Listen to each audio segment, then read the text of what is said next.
Hey everybody, this is Rydo, and we are back with another recording of Hearthstone. Today is Monday, March 26th, and we are on the Asian account trying to get somebody to challenge us, challenge a friend, and play some druid cards. And that's all we kind of need to do. It is the year of the Raven celebration, so we're going to get a card pack for everything we do. Which I wonder if you're gonna watch and learn if you would get 2 card packs for that one. That would be very efficient. Let's play some of this druid.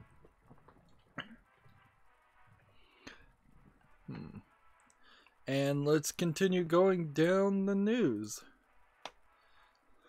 ZeniMax has some job listings if you want to be an animation system engineer, an animator, an art producer, a combat designer, an embedded QA tester, an environmental artist, a gameplay engineer, a level architect, a level designer, an online game engineer, a senior AI engineer, senior animator, a senior character artist, a senior gameplay engineer, senior graphics artist, engineer, senior technical engineer, senior video FX artist, technical producer, weapons artist, and there is a general application too, in case you just want to fill out a general application that you almost certainly would never get looked at,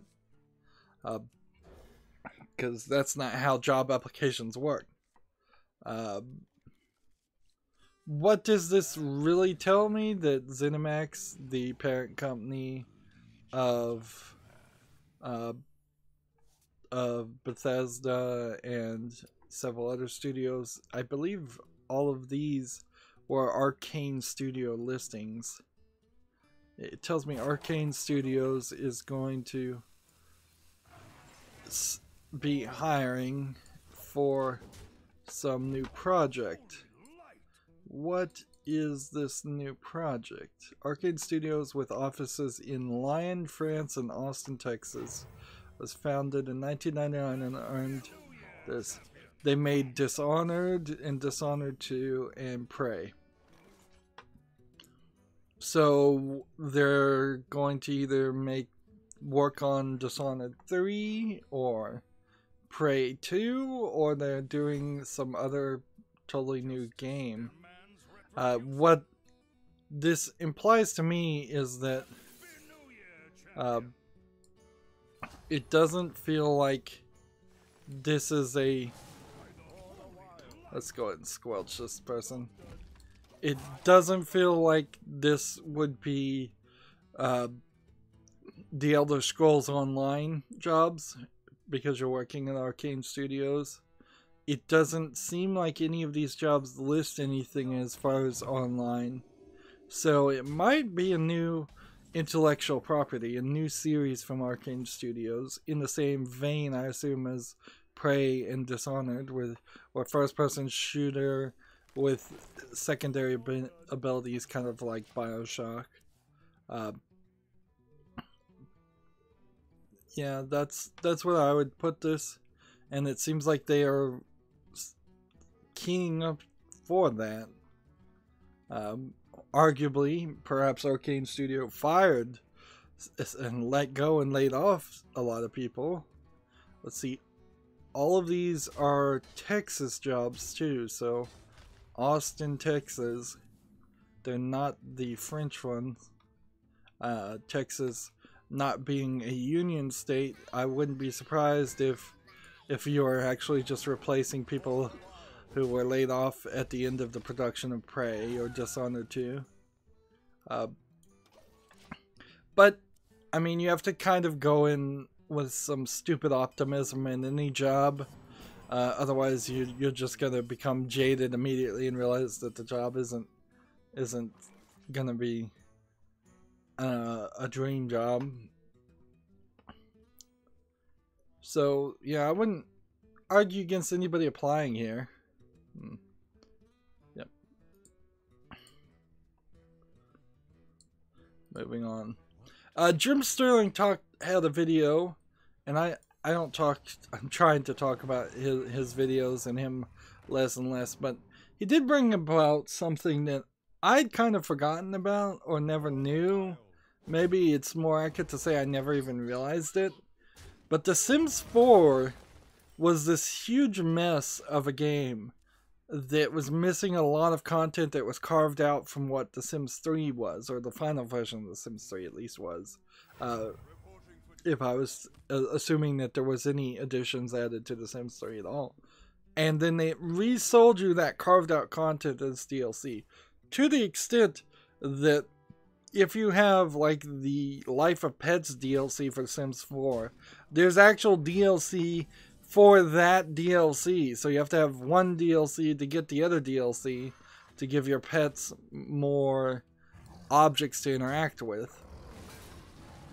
And I've been looking relatively with not a lot of interest in seeing that The Sims 4 occasionally comes out with these new packs with new content, and I was like, just on the face of it, it looks like EA is doing a good job and they're supporting their game and they're giving out new content and more reasons to play the game. But in all actuality, now that it's been pointed out to me, no, they're not actually supporting their game. They're just selling you at a high price piecemeal cutouts of what The Sims 3 was. To the point where, like, if you wanted to play a Sims game, you should probably play The Sims 3. And although I'm not sure you should or would want to play any Sims game, because in the modern age, current year argument of 2018, I'm not sure that any Sims game is actually a good game to play, because, you know, there's so many other games that have actual story and actual gameplay mechanics that have the Sims element to it, that it stops being as appealing. Arguably, you might do better playing the latest Princess Maker game. It's sort of the same concept. Princess Maker being the Japanese series where you raise your daughter or a girl to be a princess, and you give her jobs and tasks and schedule out her life. Sims is pretty much the same if you're playing it for that and you're not playing it for the silly things that you're not supposed to be doing, like trapping somebody in a closet until they die, which is what I think 90% of the people who played Sims ended up deriving all their entertainment from Sims from in the first place. And if you really do love management and simulators, maybe you're better suited to play like a soccer football manager sim. Something with more numbers and more realistic, something more under control. Or, you know, fantasy football just in general might be a better target than playing The Sims. You can see I still have a decent amount of druid cards that need to be played. We're back into the mode of just friend requesting everybody we see on the Asian account, because nobody is on at this time in Asia, and the Asian people on the Asian account seem to be a lot less likely to friend you and a lot less likely to accept a friendly challenge, even if they see clearly that they would get a 80 gold for doing it.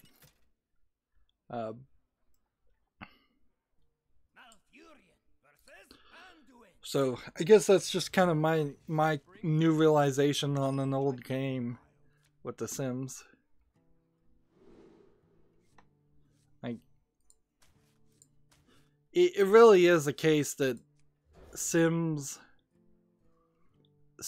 elements should be in parts of other games. They shouldn't be a standalone thing.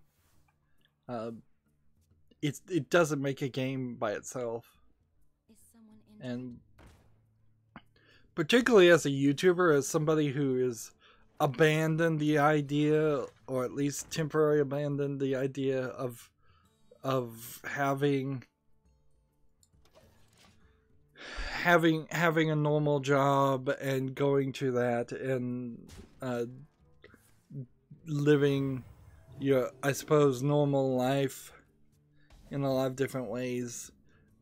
what you tell a sim to do to succeed at that game and move them up in their career is kind of not what I. It's certainly not practicing what I preach. If I was to play a game like that, it'd be like being a YouTuber and playing The Sims is like being a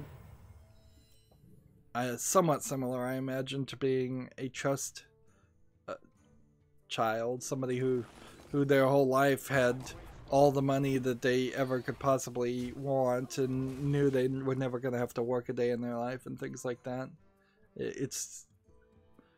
But then again, I guess The Sims also feels a little weird. If you are working a 9-to-5 job at McDonald's, the only fantasy that you're going to get out of playing The Sims is that there's a chance in The Sims your sim will get promoted, where working at McDonald's, best you could ever be is the manager of that one McDonald's, or maybe a region manager.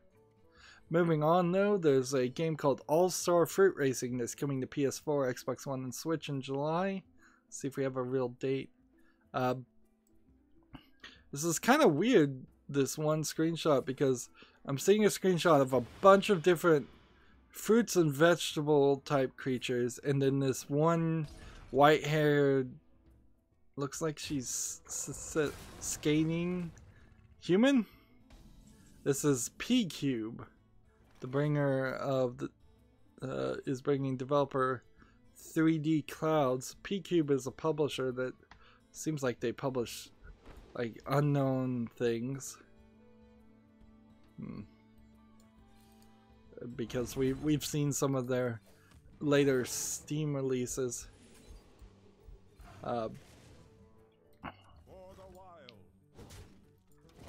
The 3D Clouds kart racing game All-Star Fruit Racing. Let's see, it's currently All-Star Fruit Racing. I probably saw this, and that's where I saw P-Cube from. It's currently Steam Early Access. So this is like a real game that they're trying to put out. And they've got a trailer. Alright, now in the trailer you're seeing several CG humanoid characters. So this is clearly a Mario Kart rip-off, but it doesn't look bad at all.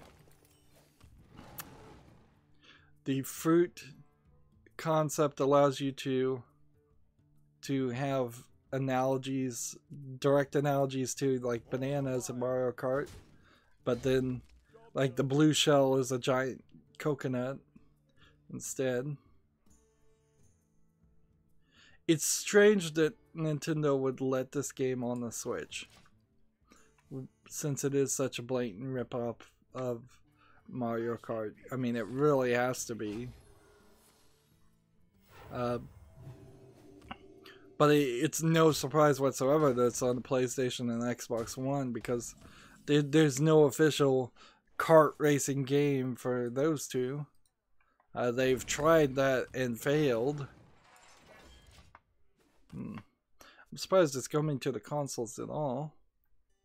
Another thing coming to consoles is Shanti Half Genie Hero Ultimate Edition, coming April 27th in Europe. This seems to be PS4 and Switch.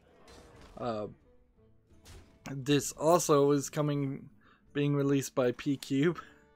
No real surprise that stories would be back-to-back, because I imagine the writers on Gamatsu were simply writing stories from one interview or announcement from P-Cube.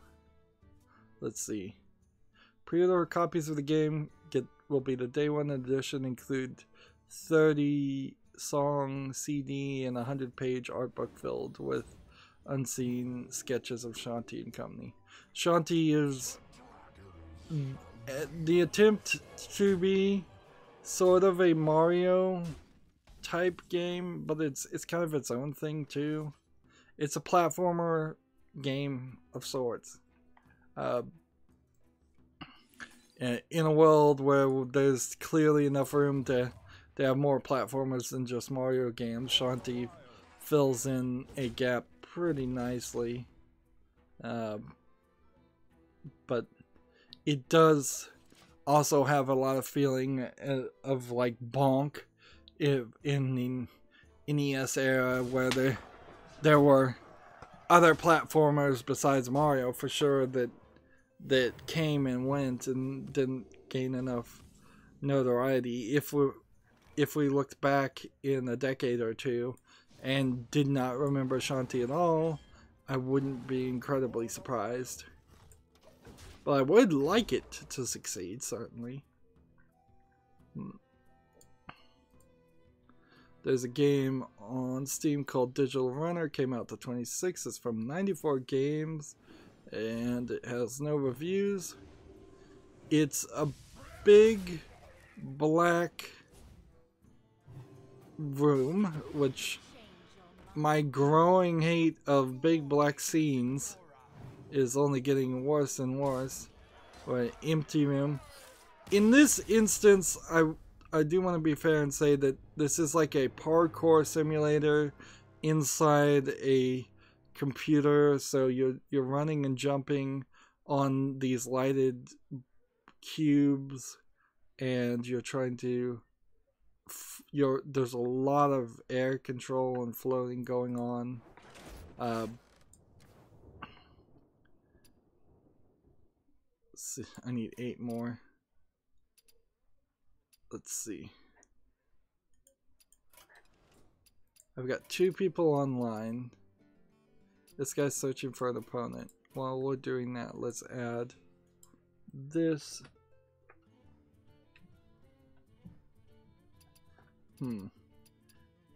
This one's doing battle and play mode.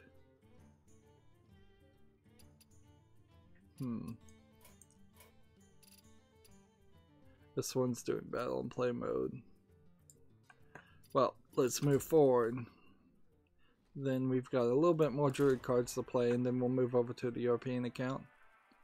Let's see, how much do they want? 99 cents for Digital Runner. No reviews yet. The thing here is this doesn't, on the face of it, look terrible. They've got a video, they got a trailer. It is simplistic graphics. It seems like it's just a left mouse button, right mouse button input. But I imagine that you've run into dozens of other games. You could find dozens of other games on Steam that are very similar to this. The description, it's a simple bunny hop runner. It does not matter how skilled you are, you will lose anyway, but don't worry, that's not your fault, the system is broken. So, like, even the developer, which this is the only game they've even put on Steam, is admitting that that's not going to work. This is like the good beginnings of a game, a good tech demo of a game, but not a finished game, not something that should be on Steam. There's been this conversation going on, talking about how only the top 100 games on Steam made 50% of the profits, according to Steam Spy at GDC. On one level, part of the issue here is they've taken this kind of insane attitude that Steam was supposed to be your advertising partner on Valve, and that Steam was really supposed to highlight and advertise your games. That's not, I think, really ever been what Steam claimed it was going to do or wanted to do. Perhaps Valve needs to spin off its advertising department, which it surely does advertise a little bit on the front page. Maybe it needs to spin that off into a separate company like Google has AdSense. That way it becomes more obvious and apparent that no, you have to actually yourself advertise your own game. And if they'd started Steam Direct in that way and said, it's $100 to put your game on there, but we will do absolutely no advertising for your game whatsoever, short of maybe randomly suggesting this to people who might be interested in it. If you want real advertisement, if you want your game to succeed on Steam, you're going to have to pay us a $10,000 advertising package minimum, which I think is probably about the right amount, is to pay $10,000 to have your game show up on the front page and give a certain number of impressions. Because as it currently stands, if you make a new game and you put it in, it might show up in the new releases tab, which isn't even by default shown on the front page. You have to click on a tab to see it. But that's it. And that certainly, that counter argument certainly needs to be said more. It's like, Valve never said, nor did they ever want to be your advertising partner. They never said they were going to advertise your game. But they also need to do some curation, definitely, clearly. Like, the fake games, the overly simplistic games, the short games, just don't have a place in what Valve is right now. If they had made a different store, a different website that's not integrated into the Steam launcher, that doesn't try to compete with things on the Steam front page, that would be alright. Yeah, I think I've played enough cards by now, but I don't want to concede.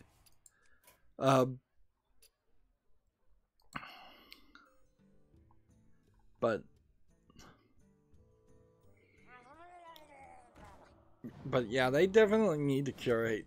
They definitely need to increase Steam Direct. All the numbers from Steam Spy, if Steam Spy is to be believed, seem to imply that after Steam Direct came out, visibility went down, the number of releases went up. Steam Direct didn't fix anything except for ruining Jim Sterling's YouTube channel, which in itself, I guess I kind of have to sort of applaud that, because Jim Sterling and probably some other YouTubers were making entire careers on being able to see asset flip games that were getting highlighted. Yeah, and I don't think they should directly change Steam Direct to a new system. I just think they need to increase the price. Make it a little bit more obvious. And see, this is the Wildwood pack that I just won. Can I challenge anybody? I'm gonna come back here. We can't open these until mid-April, so we've got a little bit more time. We're past the 50 pack mark, although there is a decent chance for the European and Asian account. I'm just gonna open 10 packs of the new expansion to get a golden, and then try to open 50 packs of classic cards, because I'm missing so many classic cards. I'm just looking to challenge a friend, and everybody is doing battle and play mode. It's so hard to catch these people when they're done playing. The only thing you can really do is try and spectate somebody and see how far they are away from winning.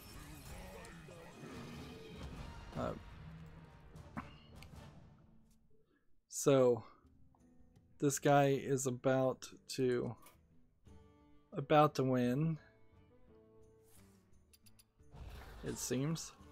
PlayerUnknown Battlegrounds is adding weapon skins and considering a server region lock after that point. So if they have a soft server region lock, that would make a lot of people A lot of people happy. For as many Chinese people that rate games down negatively because they don't have Chinese translations, there are now that many people on PUBG, at least, that are saying lock those Chinese cheaters away because, well, last time I heard it was because they were specifically, the company making the cheats had spies basically in the inside of the company that was running PUBG in China.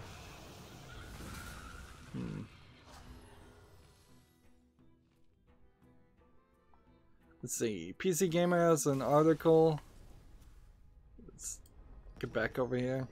Amazon is selling PC gaming products for up to 50% off today. Alright, come on, come on. Let me challenge this guy. Oh, he disappeared. Man, the way these people just go off the line. Oh, you're irritating me, game. How far away is this guy then?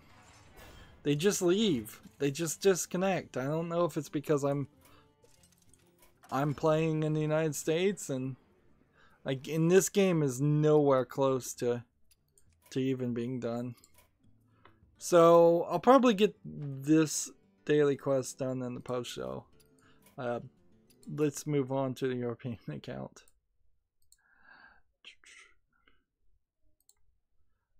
So Amazon is selling select PC gaming products off 50% today. Now this is a PC Gamer article, so it's probably just an attempt to push people to click on affiliate links. Let's see.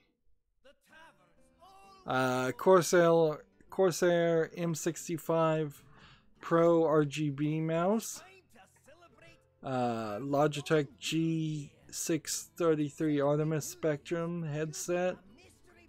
A power supply, EVGA Supernova 650 with 80 plus gold certification.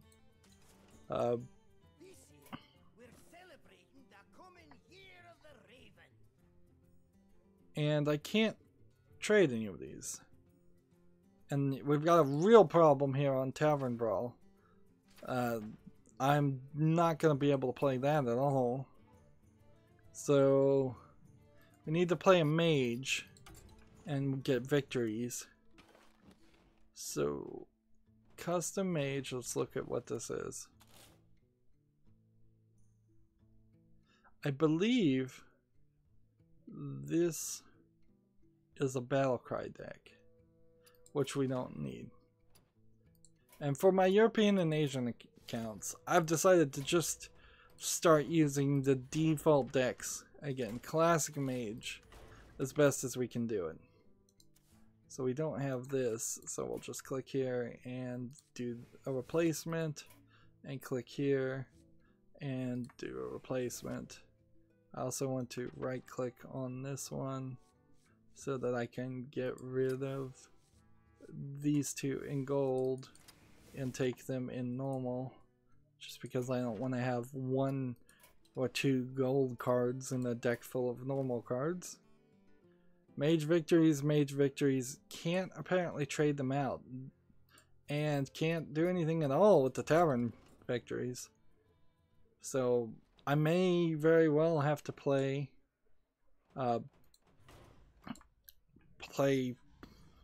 differently or play more tomorrow off screen.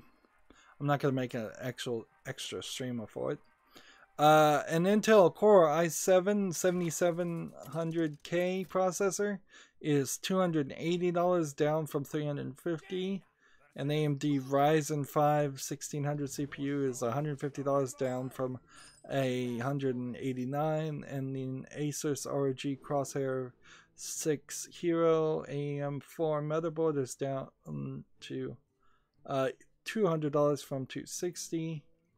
A lot of this stuff seems pretty random,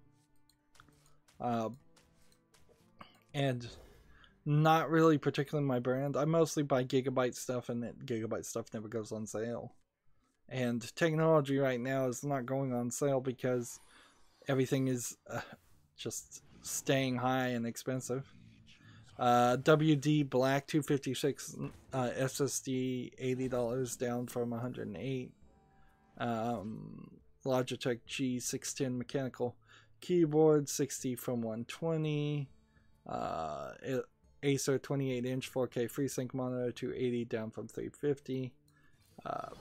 Cyber Power PC desktop with a Ryzen 7 1700X and an RX 50 580 is $800 down from $1,030. The MSI 15.6-inch gaming laptop with a GTX 1050 Ti is $800 from $1,100. And the Netgear R700 7500-200 NAS Nighthawk X4 is $140 from $220.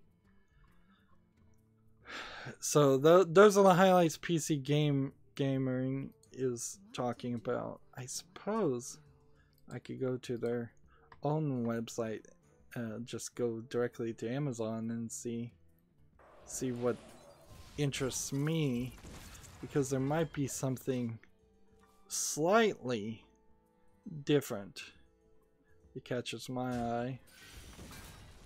Personally, I stick with the slickdeals.net lists and let other people sort it out. If something's listed on Slick Deals, then it's probably a good deal, but it will disappear real fast, and so you probably have missed it already. I see the Linksys WRT AC3200 open source router is on sale for $180. It's the one I have. I might suggest you wait until the next version. It works fine now. It didn't work at the beginning very well to run DDWRT on it, but it kind of works fine now. No more bugs, no more issues, no more, but still kind of bad driver support for what was a first generation product that needed better thinking to it. And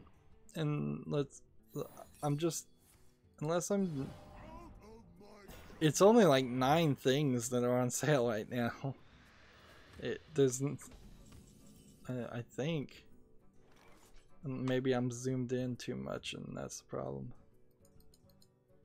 Maybe there's a next page. No next page. Nothing crazy.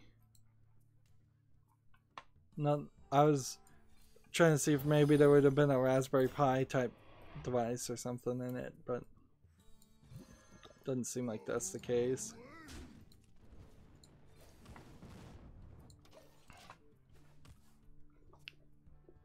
Yep, so close that, move on, zoom back up to, there's a game called Brutalism, came out March 26th from a company called Stroboscope, which at the very least has published a couple other games, so that's something. What kind of game is this? First person puzzle based on a world of hundreds of individually moving vertigo inducing rods. It looks kind of like a Minecraft world, but it seems like the world goes up and down based either on music or your actions or something. It seems like it's might just be programmed as a noise map to constantly move and drive people crazy.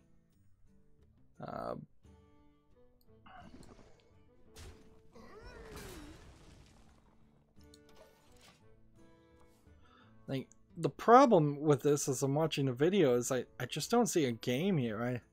I see just a tech demo again. Well, let's see. No user reviews, and they want a massive amount of $4.24 right now for this. Let's see. Rods by controlling their movement patterns forward and backwards. So you somehow have the ability to move the rods forwards and backwards in their pattern.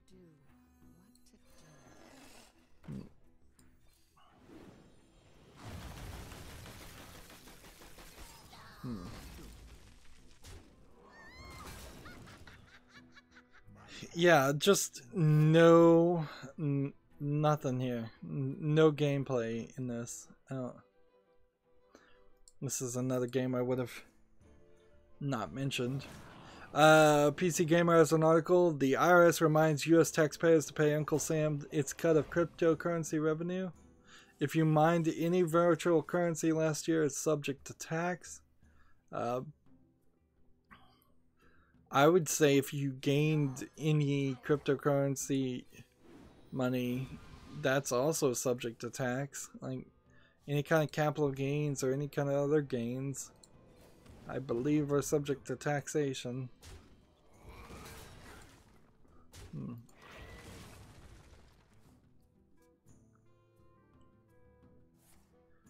Of course, the whole point of having a virtual currency is to be anonymous, so you cannot pay taxes. If you start paying taxes on virtual currencies, I think that you've destroyed the whole dark web element of that. Like,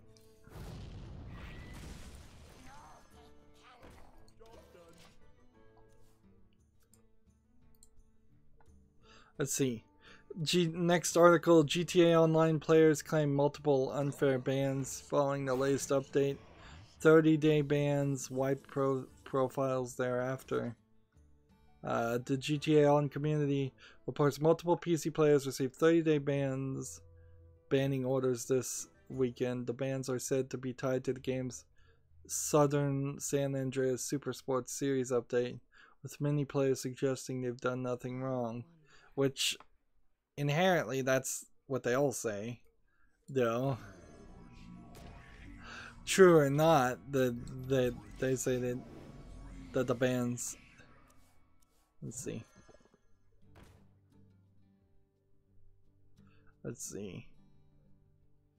It appears tweaks to the PC version of the game's tunables have triggered a fault with its anti-cheat detection system. Discord user FunnyPig reports their own anti-cheat software in turn identified a lobby full of modders, including the host and FunnyPig himself.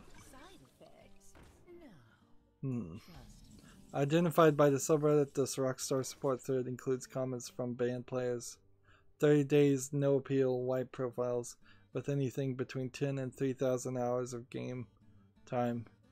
Naturally, it's not uncommon for banned players to claim innocence following the behavior, but the comment section below Mike Raven 11's post is full of players who claim they've been unfairly removed. And PC Gamers reached out, and they'll update if they hear back. And I wouldn't be surprised if it is some inaccurate bans.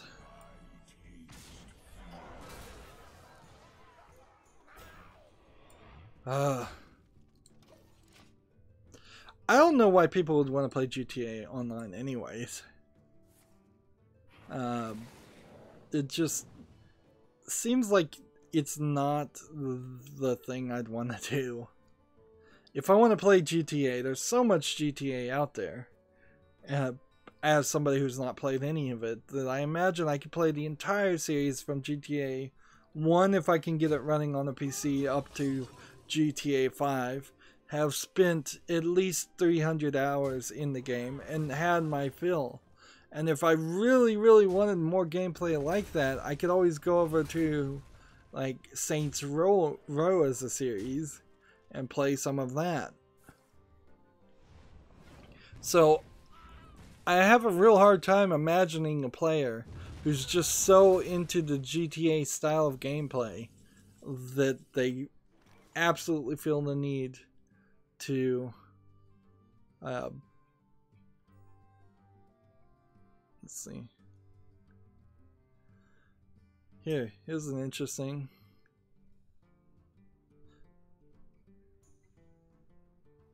Somebody's chatting to me and spectating to me. I don't even know. Let's do this. It gets me down to 14.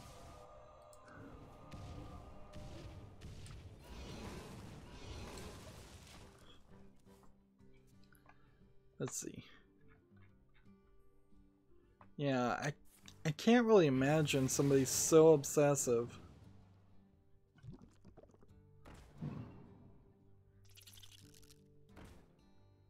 8 cards and 8 cards.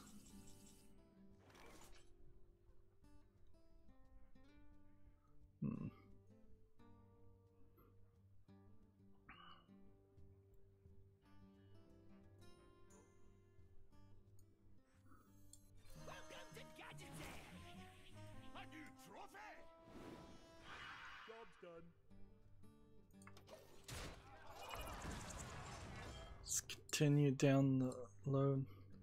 Apparently, according to this article, Valve has 1,700 computers working non-stop to bust CSGO cheaters. So just, it's called the VAC-net, VAC, Valve Account Control Net. It's a deep learning system Valve used to smash Counter-Strike Go's hacking problem. Has that been smashed, really? And see, that's weird, because does that mean you really need 1,700 computers running on some server rack somewhere to and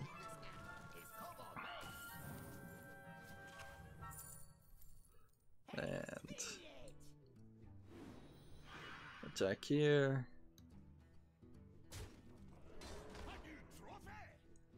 attack here.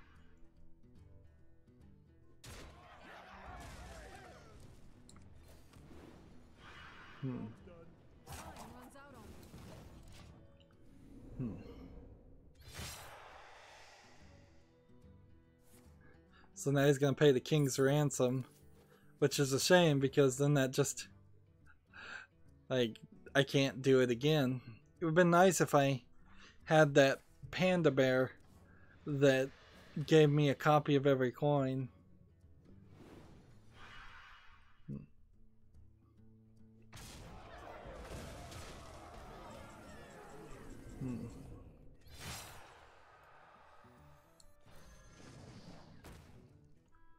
Let's see. I'm about to lose, which sucks because I actually needed to win. Counter-Strike Go, I guess, with that market, still needs to be protected. If it weren't for the on-game market, then, and those highly expensive skins, it really would be an unimportant issue, whether people were cheating or not.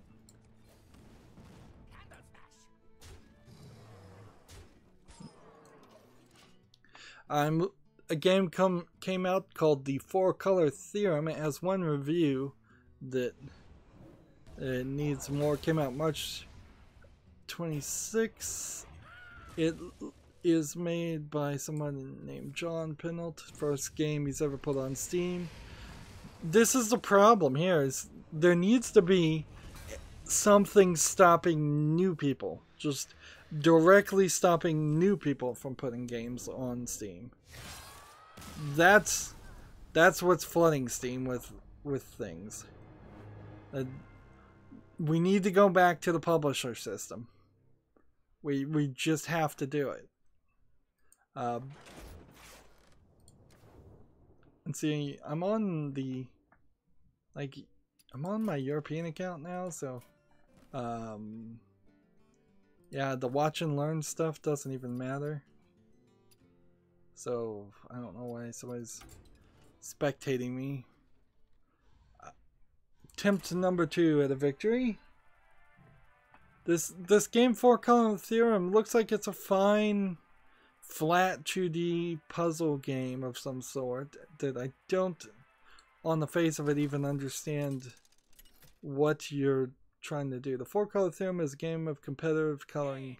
Challenge yourself to color the picture so that none of the colors touch. And when you can do this, you try for the top score. Okay, I see what the challenge is now. It is selling for $1. It has 50 levels, which is too few by far. Like, I could argue the 4-color theorem is potentially one of the games that should have been let in. 4 stars in this recommended review when there is no star system. Somebody just put stars in their review, and it says no sound or full screen. Yeah, so like no music, no sound. This should be a free tech demo, not a 99-cent game. Yep. More and more, the only solution is to force people to go back to going through a publisher of some sort, and at the very least, make the publishers curate things. And here's a fake game called Maze of Infection from Catum Games, which has about 5 different games released on Steam. Came out March 10th, no reviews. It looks like a complete and total asset flip of a top-down zombie fighting game. It's not even like a isometric perspective. It's literally top-down, so all you're seeing is the head of the characters and the zombies, which is the absolute worst way to depict a zombie. You can't ever see their grotesque face. They want the massive amount of $2.24 for this game. And are there any reviews? Nope. Let's see, 6 different weapons, 12 different levels. Barely anything here. This looks like garbage. The logo looks horrible.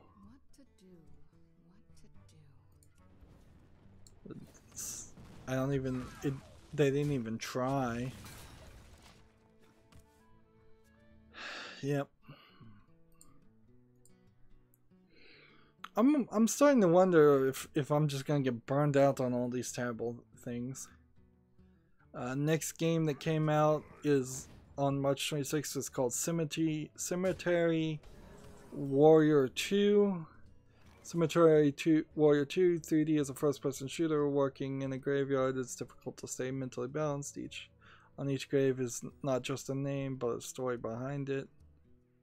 It looks like a early 90s Wolfenstein, Duke Nukem type 3D game. Maybe a little bit closer to Quake in quality.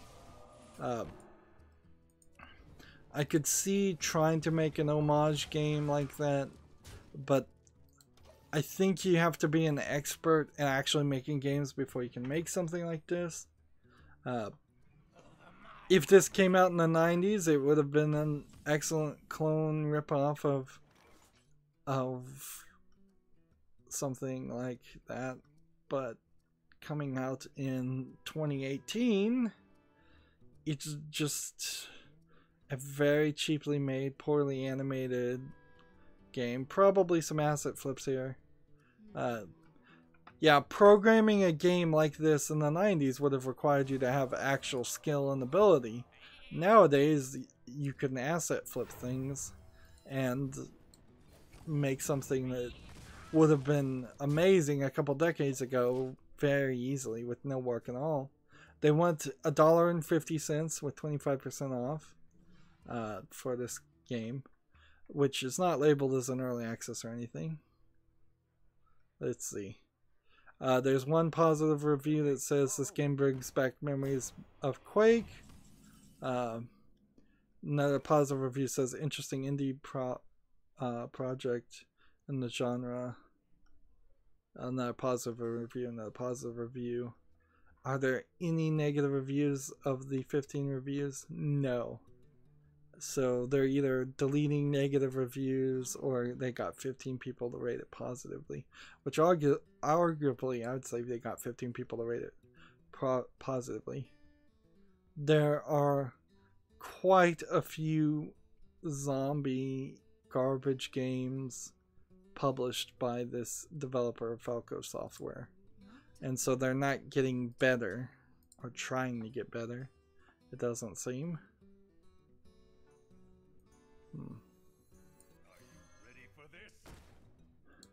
Next game I have is called Diabolic. It's rated 100% of 21 reviews. Came out March 26th. That is strange. Particularly since it's a top-down, I would say 16-bit style game that it looks like it's a hack and slasher. The graphics don't look good. It's developer Flashback Media, which has made 2 other games that also are rated positive. I don't trust these positive reviews anymore. It's selling for 20% off at $3.19, and it looks like an actual game, but I don't trust it. Like, it looks like a worse animated version of just a dungeon crawler.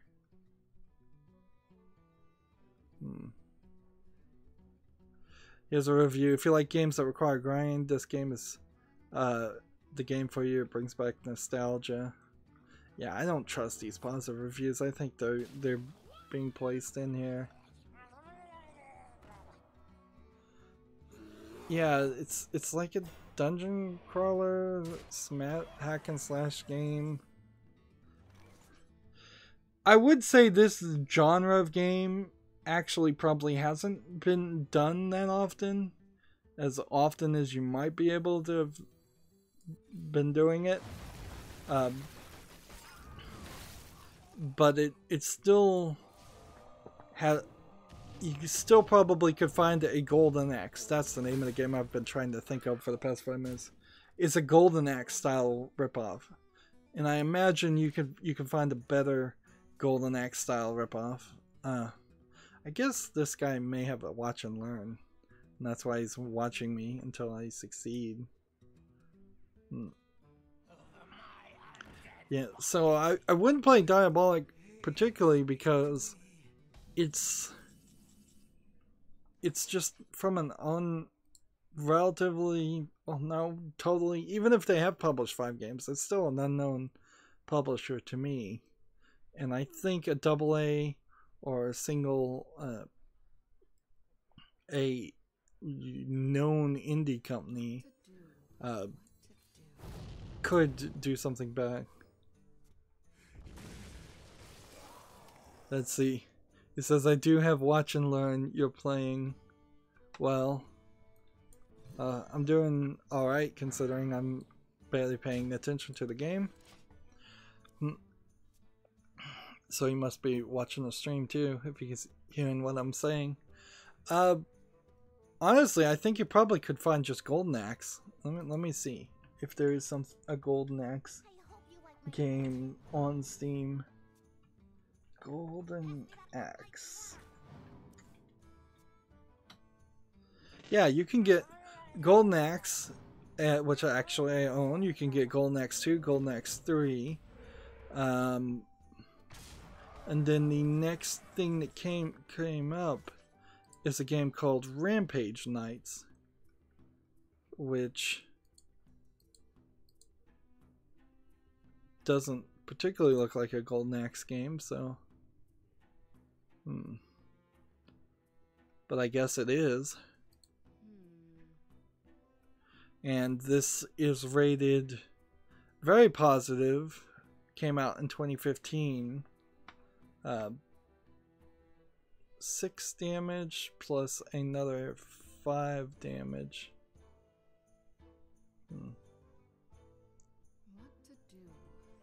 I think we do this. And I think we do this. And I think we do this.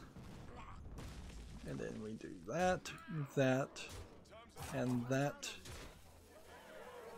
And I probably have lost. Because this 8 plus all of this. They'll never know what hit 'em. Plus that. They'll never know what hit 'em. So yeah, if you want to play something like Golden Axe, which like I suspected, there really isn't a ton of Golden Axe clones, because I don't think Golden Axe is actually that much of a game worth playing. You could do better than just some random company. Guess we need to do it casual here and stop trying to get up ranked. This month has been such an incredible nightmare trying to get up to even rank 20. The ranking system needs another tweak. Like, I would prefer to go back to the old random system, frankly, because I was winning better then than I am now. And I don't know if that's just me or if that's everybody. There's a game called Through the Ages. It has 3 reviews, came out March 26th. It's from CGE Digital, their first game on Steam. There we go. There's a victory. Easy victory. We love easy victories. Well, since I need more easy victories, I'm going to go ahead and do that. Now, this game is throwing me for a loop, because I can't tell if this is a card game or some kind of Catan card / board game or what. It feels like it's something like Catan, but it's set with some severely different rules. Is there an actual real world card game called Through the Ages? Yes, there is. And you can also play it on Steam and iPad. So this is why this would be interesting. And so it requires a third-party account to play it. It's selling at 38% off at $9.91. But the thing here is this actually looks like a game. However, I kind of would like to get Tabletop Simulator and have half these games in Tabletop Simulator. Let's play this, and save this.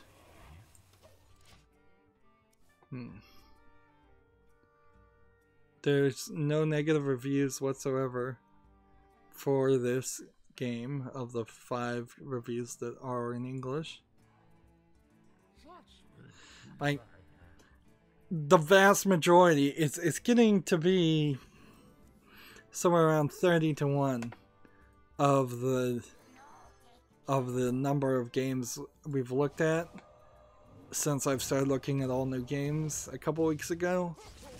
The vast majority of them have been very bad, and I could barely even justify thinking about putting them on a wish list.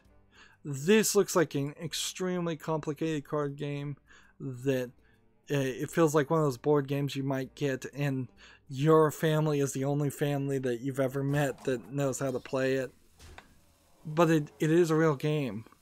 So I'm going to wishlist this one. I give a tentative seal of approval to actually check this game out and try it. It's called Through the Ages. It's getting looks like a real game, even though it is a complicated digital version of a board game, which a lot of the times when you run into a scenario like that, it may be easier and better to just play the board game. For instance, right now there's an Ubisoft sale, and you can get Uno, but apparently the servers are so poor to play Uno on Steam that it's getting negative reviewed for that. People just can't play the game they want to play, which stinks because there was an Uno game on Xbox that was very popular and worked well.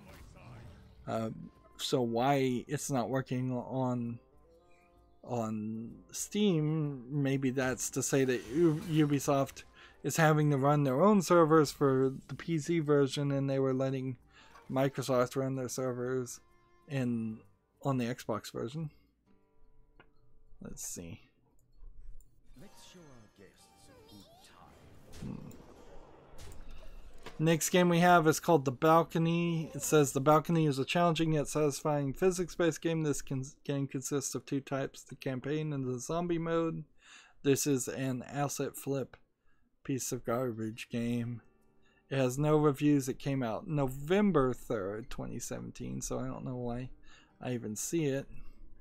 It's 20% off for $3.19.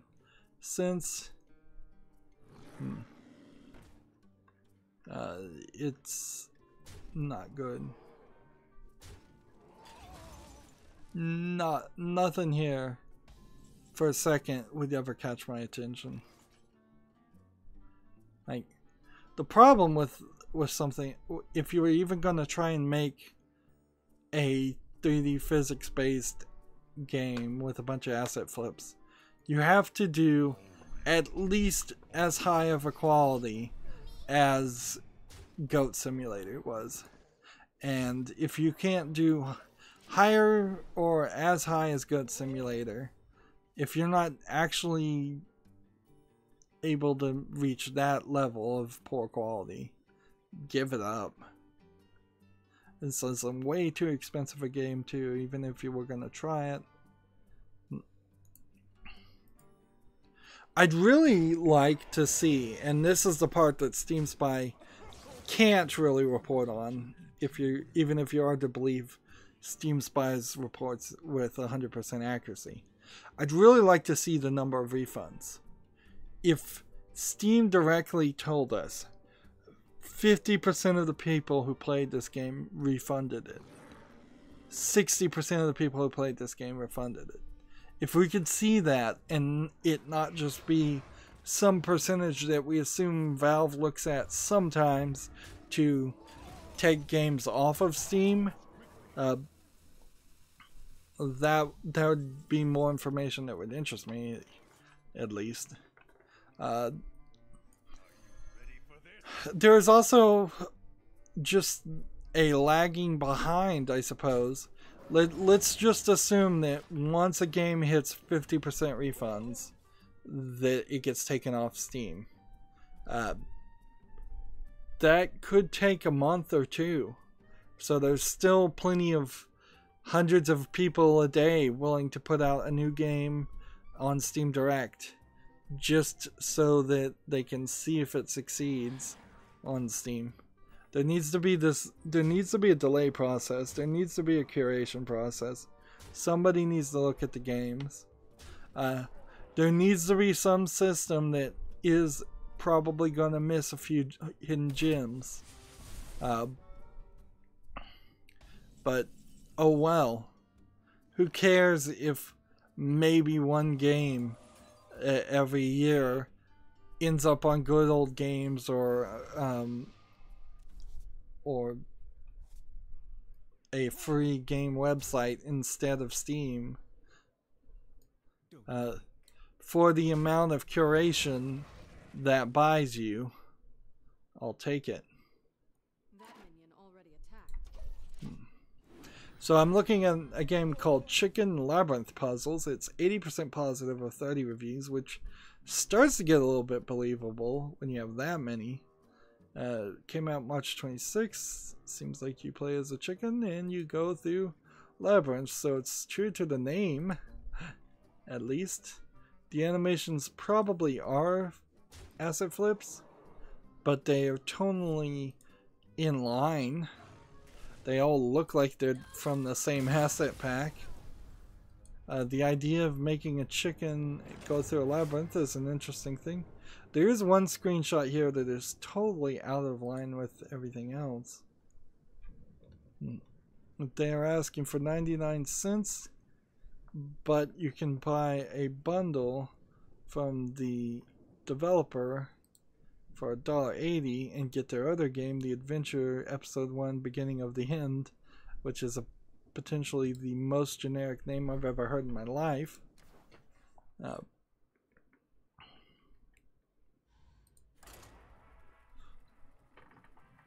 Let's see. Full release update March 26th. Hello everyone. First of all, sorry that this much time was needed for an update. What we did, all levels are reworked and 3 times bigger now. Enemies have been removed because some players found it confusing how they can't beat them. You shouldn't. So, things have been changed. Yes, Chicken's 10 out of 10 at early access reviews.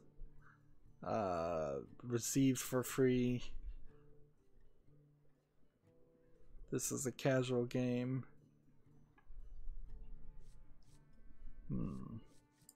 Not recommended. There's a really long review here saying it's not right.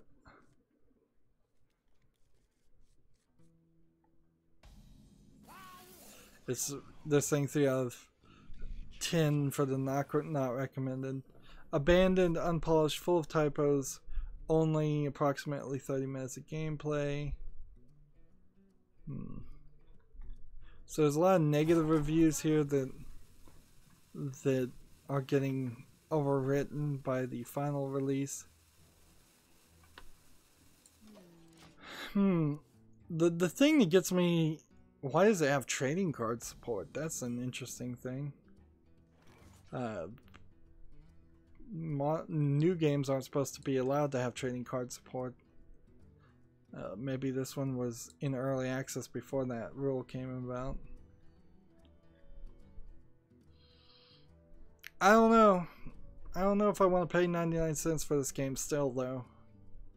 Like, this feels like it's somebody that's really actually trying to make a game, and they didn't hit it out of the ballpark. And see, that's the thing that really needs to be admitted by programmers and everybody, is the first game you release should be free. It should not be on Steam at all. You need to make you need to go through 4 years of video game programming to have something really, really polished as your first for sale available game, and instead of having these cheap, low effort things that would have been projects, like in a week turn in this game, in a month turn in this game. Maybe if you spent a year doing a thesis of a video game, maybe that would be worthy of being sold. But if you're just getting a bachelor's in programming and the most you ever spend is 6 months on one game, that's not enough time to make a game that's worth selling. It just isn't. 2-3 years. That's what it takes to make a game. And that's when you have a team of at least 30 people. So if it's just one person, expect a decade potentially to make something good, or go work for a company. And this really is a odd argument for a YouTuber to make who works for themselves, but that's really part of the problem too, is that there's too many people that either can't or don't want to work for a video game programming company, and so then they think they can just go it alone and be an indie, and that doesn't really work.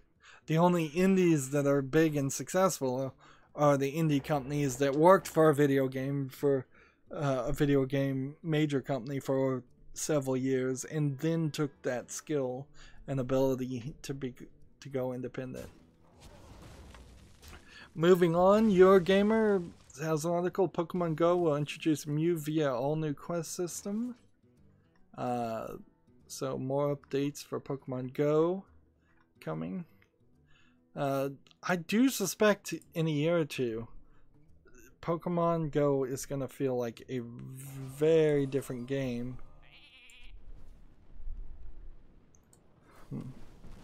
I should have hit that one instead of that one. Your Gamer changed their website. Overwatch has a new tool for fighting toxicity, so that you can avoid a teammate option. So avoid a teammate is coming to Overwatch as soon as possible, finally giving us some immediate power to prevent other people ruining our fun. Roundtable Live, which is a podcast by a big YouTuber, I believe Northern Lion, and some of his friends, took a long time talking about the new, is it the Play Fair Alliance? Or no, it's like the Fair Play Alliance, which is 3 game companies, maybe a little bit more than 3, that are going to work together and try to remove what they call toxicity in video games.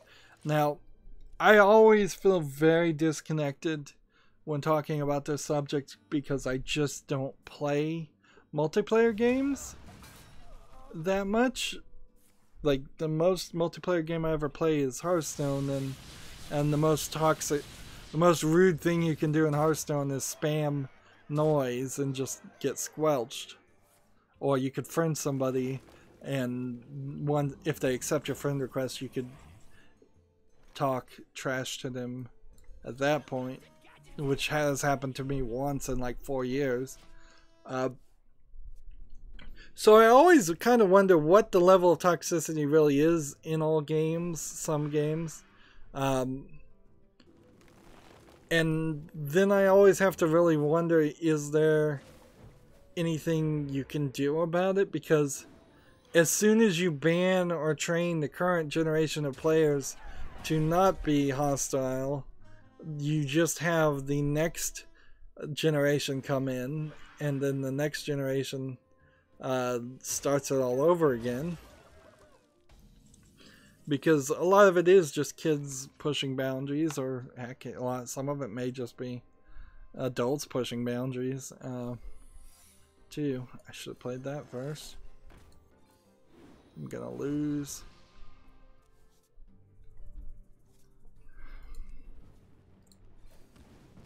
So I often have to wonder if it really is an issue. I also have to wonder if I trust. Well, I kind of absolutely don't trust most video game companies to be the definers of what they call toxicity. The definition of toxicity already is this very nebulous, it means whatever we want it to mean definition. And then there's just this inherent fear that, are these companies eventually going to decide that their final solution is just to ban people or mute people across many, if not all, games? Will there be some kind of future where you let slip one thing that somebody doesn't like, and then all of a sudden you're completely and totally muted in every single game you have on Steam? Is your Valve account then like banned? And that's not what they're saying they're going to do now, but it very possibly may be what they're thinking about doing.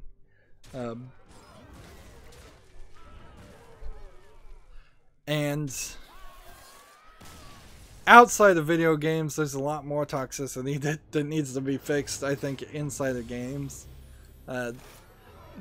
Inherently, the problem is video game companies have decided that they are going to be the parents of everybody who plays video games instead of the people who just sell the game and do their best to keep it running and keep it fun.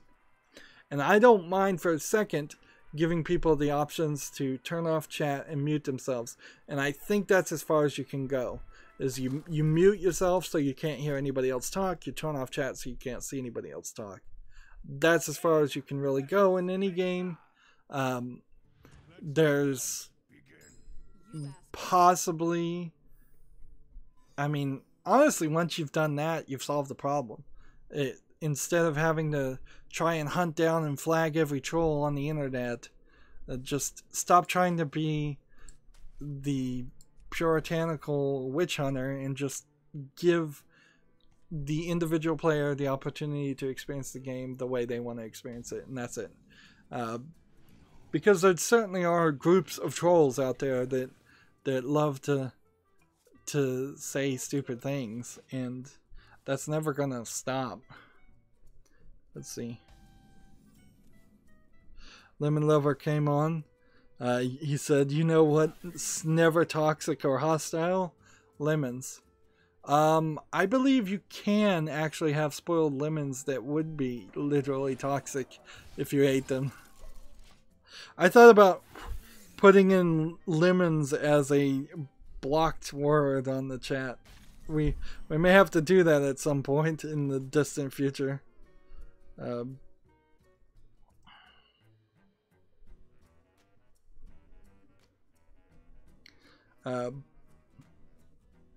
But not anytime soon.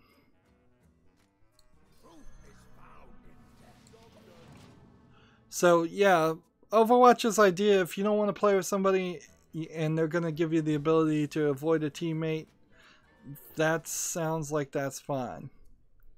It sounds like that's the right way to go.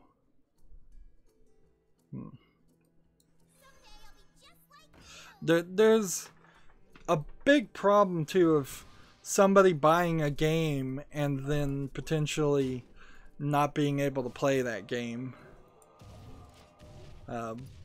Which that all gets thrown into people demanding refunds and doing chargebacks on credit cards, I guess, if you bought the game on a credit card, and then the credit card company either agreeing or disagreeing with that chargeback, and then that might get your entire credit card and your entire account banned.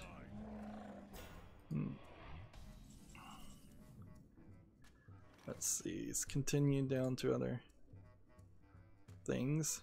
There's a game called Swingy Sword that came out March 26th, no reviews, and it doesn't look like there's any surprise as to why there's no views. This looks like awful graphics, just this yellow humanoid blob. It's supposed to be like some co-op style game where you're trying to get the main character, I guess, to a specific point or to defeat a different specific enemy. It's nothing. It's awful. Total awful garbage. They're selling it for $5. No discount. No surprise nobody's playing Swingy Sword. Published by Thuum Games, which this is the only game they published, and they've listed 3 different people as the developer. So a 3-person team to make this piece of garbage. Wow. Moving on.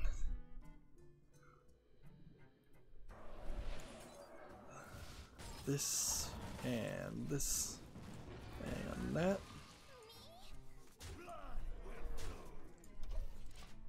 There's a game called Exist that came out March 26th, has 5 reviews. EXIST. It's from a developer called Umbrus, who also made a game called Retrosphere. It's selling for 15% off for 84 cents. 84 cents. It's a skybox with some blocks, this is the second basic empty void with boxes and parkouring going on. But to be fair, at least Exist looks like it controls better and has a lot more color and ability, it seems. There are some other elements in this that gives the implication of some kind of like psychological horror type experience. There was a game that came out on consoles where you were ballet dancing throughout the whole thing. I wish that had come to PC, but it didn't. Let's do this. And kill that. And then the turn.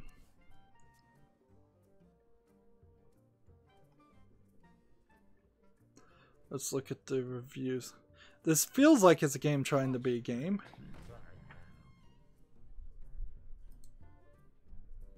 There's only one review in English. The price is absolutely fair. I really have to argue with any time anybody says the price is fair. I think personally I don't really talk about prices when reviewing games, because it might be absolutely fair to somebody who's very rich and totally not fair to somebody who's dirt poor. And so I try to leave that part up to people's heads. Sometimes I will say that this seems like it's worth the money, but that's only from my perspective. I'm pretty frugal as far as the games go. I don't like to throw $60 at a game that I'm only going to spend an hour in. I want to get at least an hour per dollar. $1 per hour of gameplay. If not higher than that. I kind of want to see what the other reviews are. Well, it's just Russian people, and like of 5 reviews, they all seem to be positive.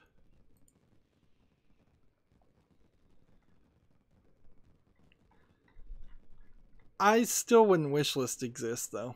Like, just personally, I don't think it's quite good enough.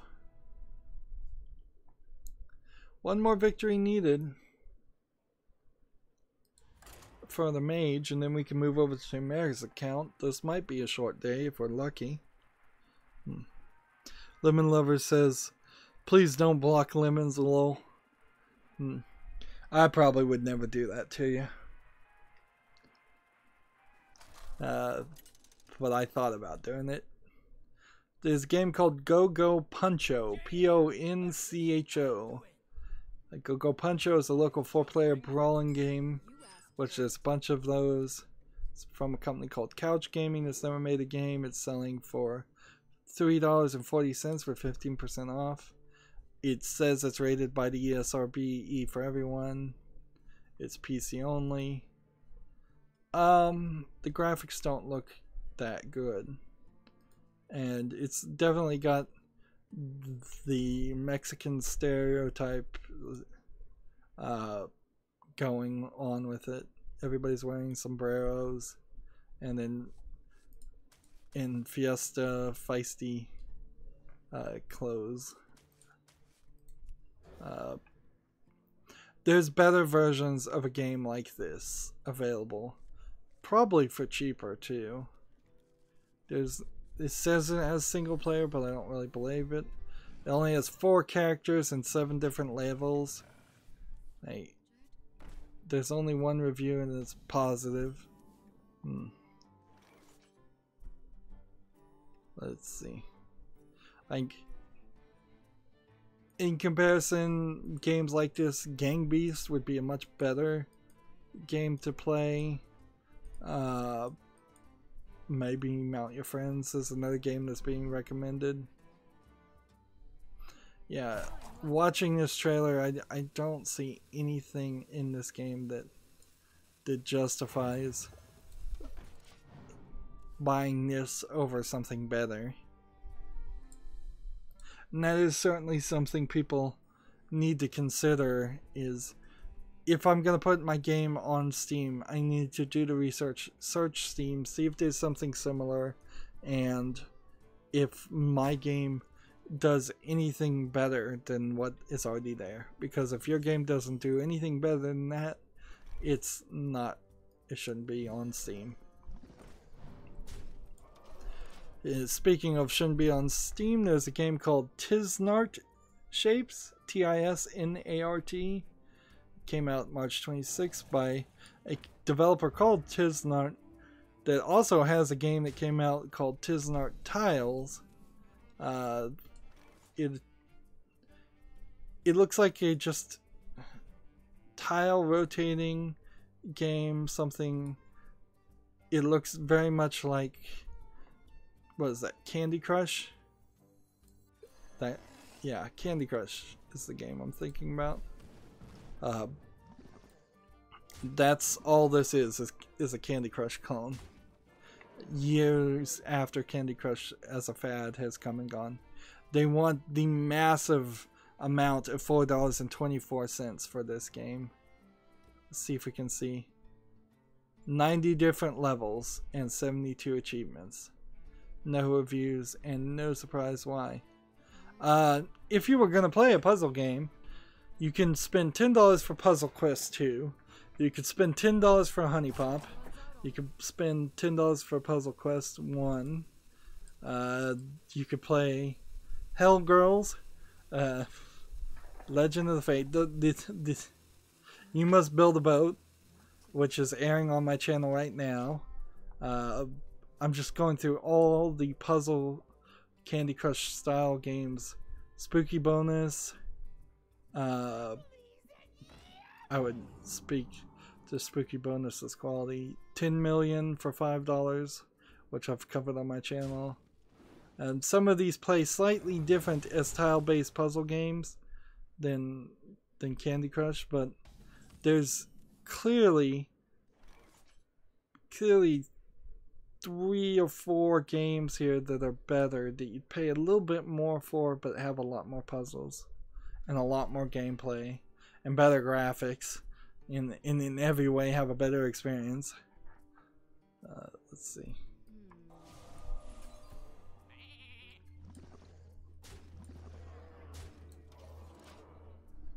So that is a definitive no for Tisnart.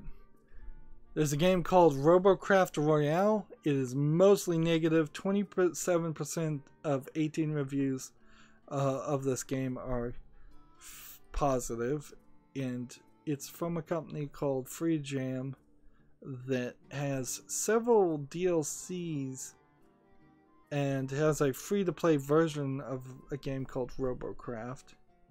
So what's going on here?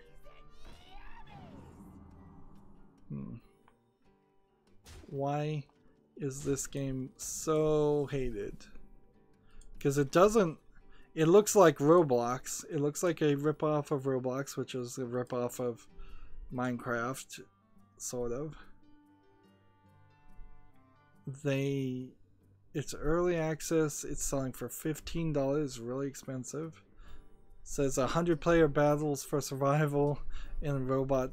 So it's a battle royale version of Robocraft. It's just, maybe that's what's irritating people, is the blatant attempt here to to just cash in on PlayerUnknown Battlegrounds. Let's see. Not recommended review. Keep in mind this game is in early access. Con, terribly optimized, 30 to 45 frames on the 1070. Terribly looking, ugly. No reward for winning except for, it says, boasty cheese and ham toasty.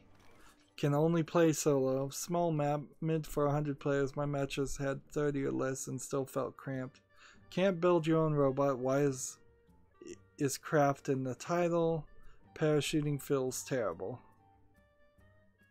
Not enough players for a royale game. Long queues into matches with 7 other players.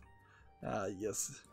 This is gonna be the end of all royale ripoffs, is that they just won't have any players on them. Here's another negative review. Do not waste your time on this trash. For whatever reason, they felt this game should cost $15 despite the game has only one mode, one map, no rewards, no building. Should be free. Guess what? It's bad, really bad.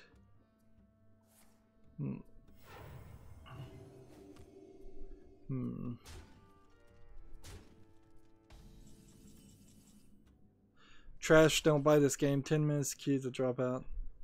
Wow, so people react very, very negatively to long loading queues on Battle Royale games.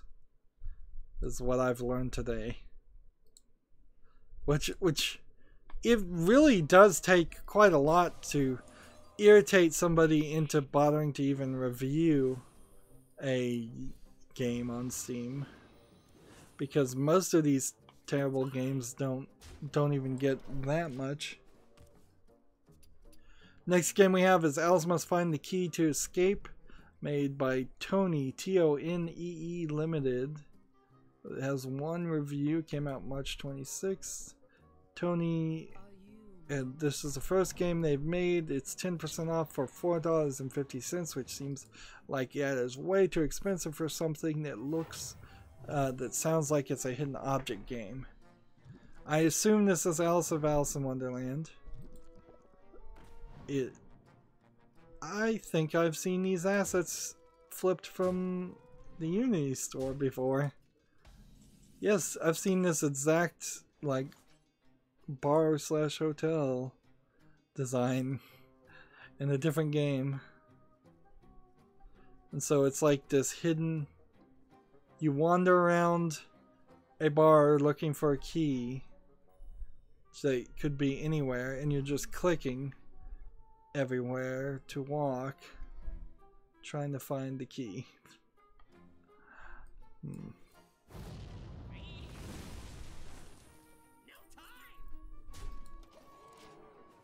That's all this video demo is at the beginning. It's walking around this Unity flip place. And when she finds the key, the thing just fades out and starts over again. This is ridiculous.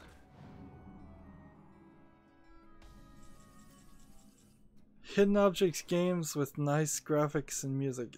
Like, theoretically, this is a 3D version of a hidden object game, so you're not really doing the same thing. This is more of, I wouldn't call it a hidden object game as much as I'd call it a wandering around the world clicking on things until it tells you it found something game.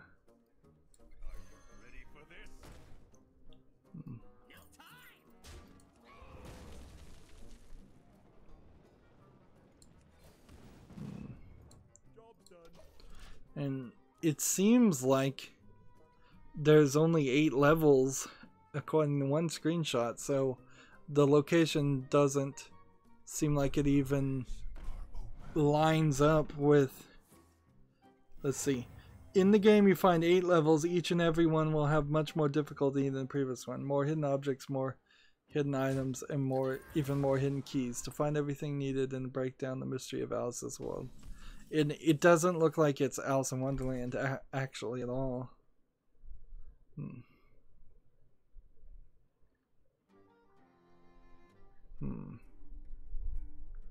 Yeah, it's not Alice in Wonderland. They just picked Alice as a name. Yeah, it looks like a garbage idea of a game. Like,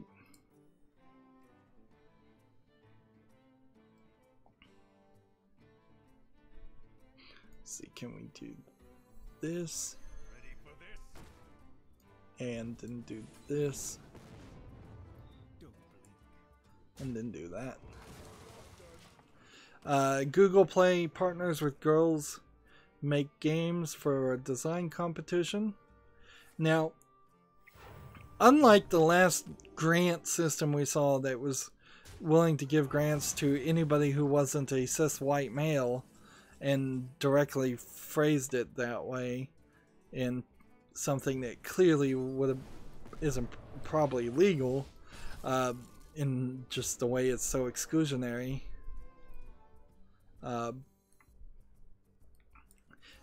Google partnering with a group that is focusing on one specific thing just doesn't feel like it's the same thing. Like, I'm all for an organization and a grant and just working together to have more girls making video games, if that's your one focus. That's saying, we're not saying we hate everybody else, we're saying we really want to focus on this one issue and improve on that. And while that kind of works, like, that just works for me, it's a better approach. So I don't think I'm going to get into too much of a rant here. The design challenge was organized by the partnership with the ESA and the Girls Make Games, and the grant and will grant the winner a $10,000 college scholarship along with another $15,000 for their school or community center's technology program. The contest is part of the Change the Game initiative, which is attempting to address gender imbalance in the games industry by inspiring women as players and creators. In all fairness, I think we are in very likely close to 50% of all females play video games, in the same percentage as all the males in the world that play games. Like, the balance, I think, is pretty close, and any difference might be something as simple as something that the Western world can't address. Like, if, say, there is a Middle Eastern country where boys are allowed to play video games and girls aren't, nothing Google does or anybody in the West can do will fix that percentage, and we can't just overcompensate and have more girls and less boys in the West play games to balance out the fact that there is actual misogyny happening in other countries that we have no control over. So that players is a misnomer, in my opinion. We can't open this pack. So let's, and where are we? We can't do Tavern Brawls. Let's switch back to the Asian account for just a second and see if maybe we can get a watch and learn, and then we'll move over to the Americas account. Now, as far as the creators go, I think we are approaching halfway there. Just to guess. Like, I think in 5 years we will have gone as far as we can go to get females as programmers. And it's never going to be 50% though, because the truth of it is females are too smart to this guy's just texting me in Japanese. So I don't know what he's saying, but I'm just gonna jump into the game and do a watch and learn and challenge a friend. Just play the game. Just play the game. Just don't concede or leave early. Whatever you're saying, I don't care. Just don't concede. yeah, females are too smart to put up with the BS that is happening in the video game industry. In 5 years, since they're now trying to make more of a union in the video games program, once we get rid of the crunch, once we get rid of the BS, the being underpaid and being laid off, and things that guys are much more willing to put up with, even though they shouldn't. Once that stuff is gone, then I think that gets us as close as we're ever going to get. That being said, there's still it's never going to be equal. It just never is, because there are better jobs that women can work and get paid more.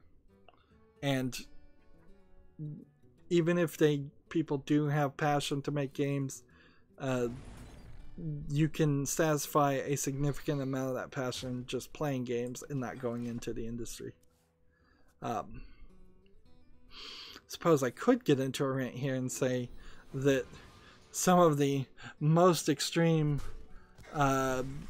left-wing people in the video game industry are trying to balance it, a male to female ratio, by transitioning themselves from being male to female. But I mean, that doesn't, that gets into a weirder, more complicated conversation about whether or not they want cis, naturally born female people to be players and creators, or do they just want anybody who identifies as a female to be players. That does happen a lot in the programming industry. It just happens a lot, I think, in general with people from California. A lot of gender confusion, more than average, happening. Anyways, that's getting into too much of a rant. I really don't have a problem with giving a $10,000 scholarship to anybody. Everybody needs money to go to college. The biggest scam there is the money is going to the college, and then the college is, in general, ruining society by increasing their tuition and causing more people to be in debt, which is causing more people to never get out of the lower class, let alone the middle class. And then they often are selling garbage degree programs that won't ever land people a job. The top 5 finalists will nab an all-expenses paid trip to LA to attend E3 and showcase their games, which that'll be interesting. I wonder if we'll get any more coverage on that. I imagine all the winners might just make cell phone games, like very cheap, simplistic cell phone games that would be very unimpressive. Let's see. They'll also get a chance to go on a VIP tour of Google's Los Angeles with the female industry leaders and get a scholarship to attend the Girls Make Games summer camp. Did I get my gold? That is all I cared about. Good. Entrants must be aged 13 to 18 and will need the help of a parent or legal guardian to enter the contest. The deadline is May 16th. So, nothing too terrible there. Honestly, I don't feel like Google is particularly too bad of a crazy company as far as left-wing values. I think YouTube is. I think there is some slight hope that Google would come in and get rid of Susan Wojcicki and clean house at YouTube, and it would fix a lot of things. So I don't think any of those cards can be dusted. So we opened another pack, which gave us 5 more cards. Ah, yes, I'll accept that. I will gladly accept a challenge a friend and take 80 more gold. He must have had a challenge a friend on top of me having a challenge a friend. It certainly feels like they give out the challenge of friends and the watch and learn quests very they time it so that lots of people have it at the same time. Moving on, the next game on Steam that came out on the 26th is called Horse World. It's from something called Kinetic GmbH Studios, which has made 3 other games that they look like they're stupid kids game appealing things. The person is speaking in Japanese again. I don't even know if my symbol, if I first of all, I couldn't read it anyways. I'm so far away from the screen, but even if I could read it, I'm not sure it's displaying the symbols quite right.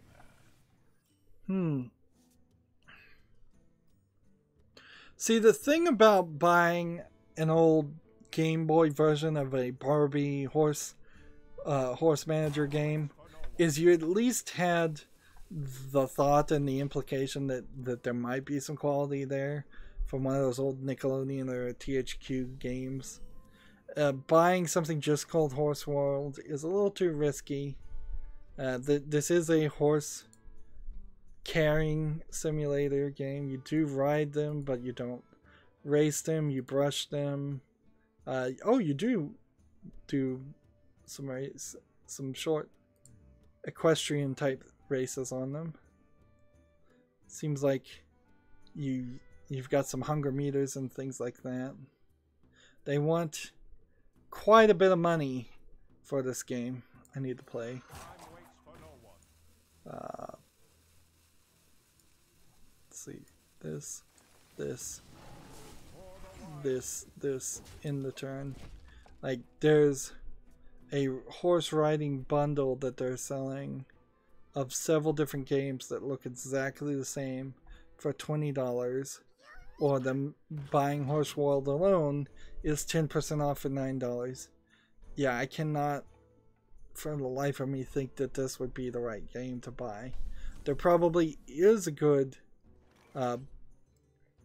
game out there, but this is not it. In fact, they have this Anna Kids ANI bundle that is My Best Friends Cats and Dogs and My Vet Practice. It's doing the whole list, Pet Hotel. It's trying everything possible to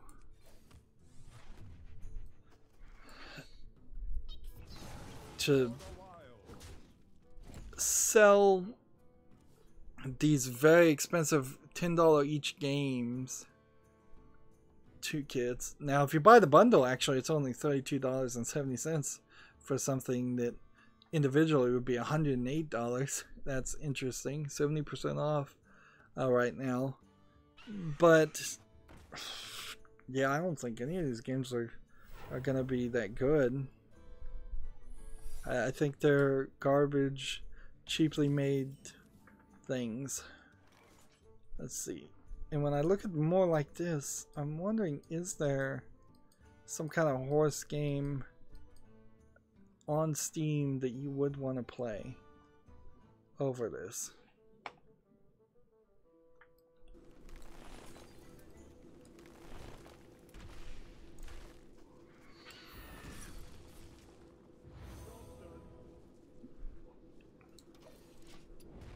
So if I just type in horse, HORSE, and hit enter, you have Ultimate Chicken Horse. That's not a horse. Magical Diary Hell Horse, no. Starter Orders 6 Horse Racing, no. Snow Horse. There's one called Horse Riding Deluxe for $20. There's Horse The Paradise My Dream Ranch. That's not rated good. Horse Racing 2016. No. Yeah, there's nothing coming up when you search the phrase horse that looks like a good game. And I think the reason for that is because if you're going to make a good game, you don't start with the concession and the conceited thought that you're going to make something that you can basically just trick parents into buying for their little daughters. Talking about the grant system and getting more girls into gaming, this is one reason right here why there aren't more girls into gaming. If your first experience in a video game is a terrible game just designed to be girly, instead of doing the right thing as a parent, which is just, you know, you have a 4-year-old boy, you have a 4-year-old girl. You know what you do? Sit them in front of Super Mario Brothers. Doesn't matter, just play the same game. Gender's not really an issue that much, despite what Anita Sarkeesian tried to convince everybody. It really isn't. Just get them in front of good games. They'll like the games just fine. And yeah, probably wouldn't put them in front of Super Mario Bros. You probably put them in front of a Switch game. Stick them in front of Splatoon. Stick them in front of Super Mario Odyssey, Zelda Breath of the Wild. Get them in front of those good games so they have a good experience and they know what good games are. Don't buy these gender-specific things. And I truly believe that for other things too. There's a lot of genderification that happens, particularly to girls, where they're at a very early age told they have to wear dresses, told that they have to act different, look different, their hair is done different and cut differently. You're much more than boys. You're forced into a box, a very specific box on what they expect from you and how you should act. Where boys, little boys in particular, are allowed to do whatever they want, to run around, and just kind of explore themselves in their world a lot more. Moving on, though, I don't want to get into a rant there. There's a VR game called Touch the Devil. It has 2 reviews, came out February 22nd. So I don't know why this really came up. Maybe it came out of early access. I'm not sure what this is, and the name has caught my interest. Touch the Devil VR. I'm imagining this is going to be some kind of anime girl in some kind of bikini that's supposedly supposed to be the devil, but it's going to look more like a succubus, and you're going to poke and touch them. And I'm exactly right. It is an anime girl with large bosoms and a tattoo of a heart on her chest, and your VR touching and groping her, and she's reacting. I need to keep playing. Huh. Yeah, and I don't think there's anything else to this. It is just a VR version of the cheaply made touching groping games that have started to become more and more popular in cheaply made anime girl pervert lewd games. Use the P word again, lemon lover. And I say embrace it. No English support, and it requires HTC Vive. They want $5 for it. The first line about the game: you could touch a sexy devil. I don't think, unless there's like a I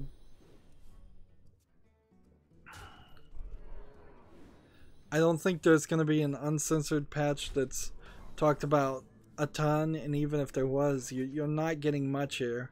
I don't even think that she has any kind of different poses other than facing forward and facing backwards, so her animations and reactions are not going to be that good.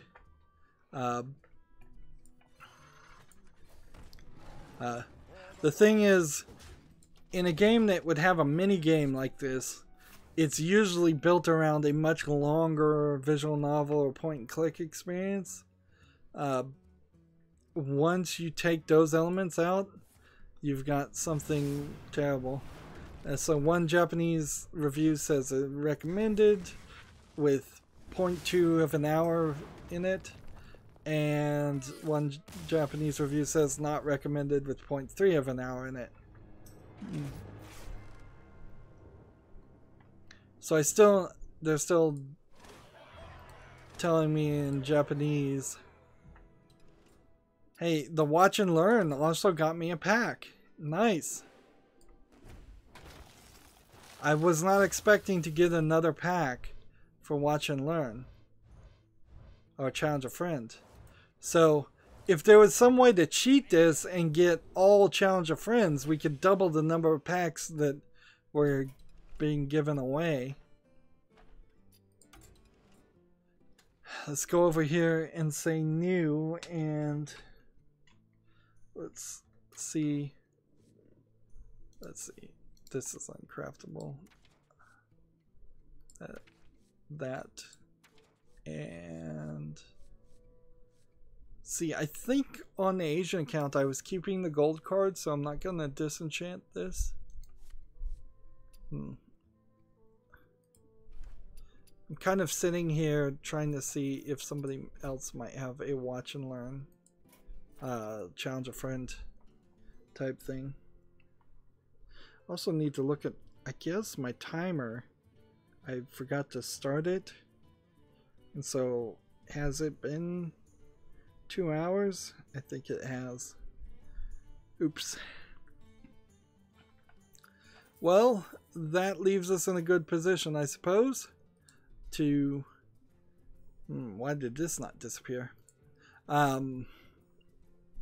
Let's wrap up here, and then I'll switch over to the American account during the break. Stay tuned if you're watching live. As always, I ask you to like, share, subscribe, comment, and watch every second of my videos. If you want to friend or follow me on any social media sites, there's a whole bunch of links down below in the description box. If you want to support me, gift me a game on Steam. Thank you for watching. Have a good evening.